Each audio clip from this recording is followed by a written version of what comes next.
दमून भागून एका झाडाखाली बसावं, झाडाखाली विंचू दिसावा, विंचवाला मारायला दगड उचलावा तर दगडाखाली साप दिसावा, सापापासून वाचण्यासाठी पळत जावं तर पळता पळता एका विहिरीत पडावं, विहिरीत पडावं तर मगर दिसावी, तिच्यापासून वाचण्यासाठी पुन्हा त्या विहिरीतून बाहेर यावं तर वाघ दिसावा, त्याच्यापासून वाचण्यासाठी पुन्हा त्याच विहिरीत उडी मारावी, उडी टाकता टाकता एका फांदीला पकडावं, फांदीचा मोह उठावा आणि मधाचा तेल तोंडात जावा.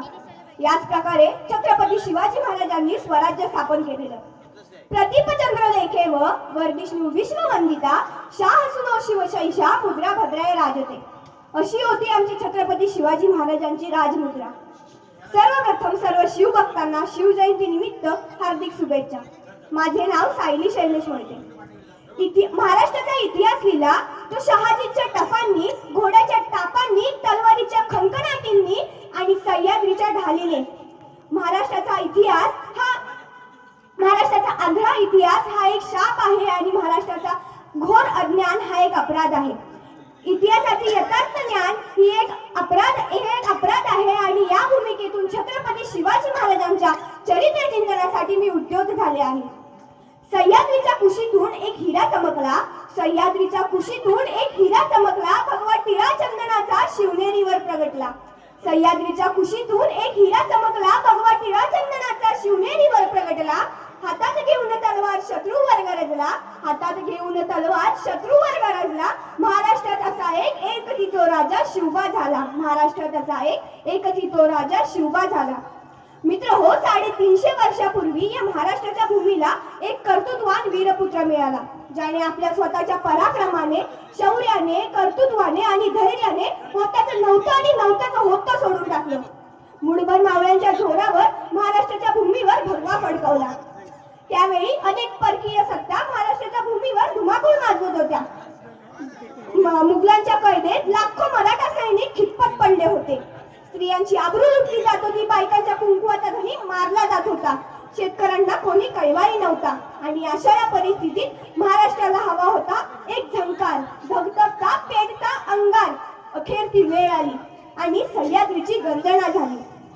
19 फेब्रुवारी 1630 रोजी शिवनेरी किल्ल्यावर सिंह जन्मला. जिजाऊंच्या पोटी बाळ शिवबा जन्माला आला. मानाचा मुजरा करते त्या छत्रपती शिवाजी महाराजांना, ज्यांनी या मराठी मातीत भगवा झेंडा रोविला, ज्यांनी या मराठी मातीत भगवा झेंडा रोविला.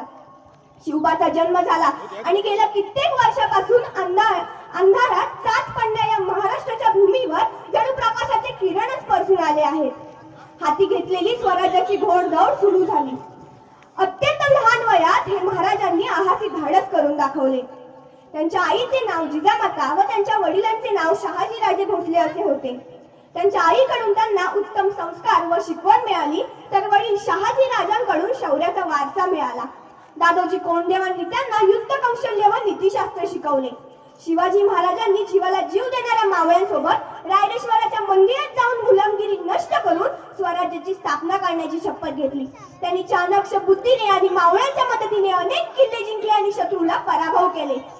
प्रतापगडावरील पराक्रम, आग्र्याहून सुटका, शाहिस्तेखानाची फजिती असे अनेक त्यांच्यावर जोखमीचे प्रसंग आले, परंतु महाराज कधीच डगमगले नाही.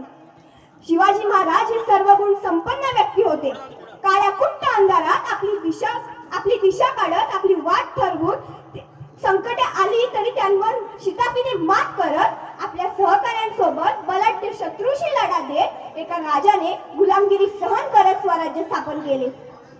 6 जून 1674 रोजी त्यांचा राज्याभिषेक करण्यात आला. रयतेला न्यायप्रिय राजा मिळाला.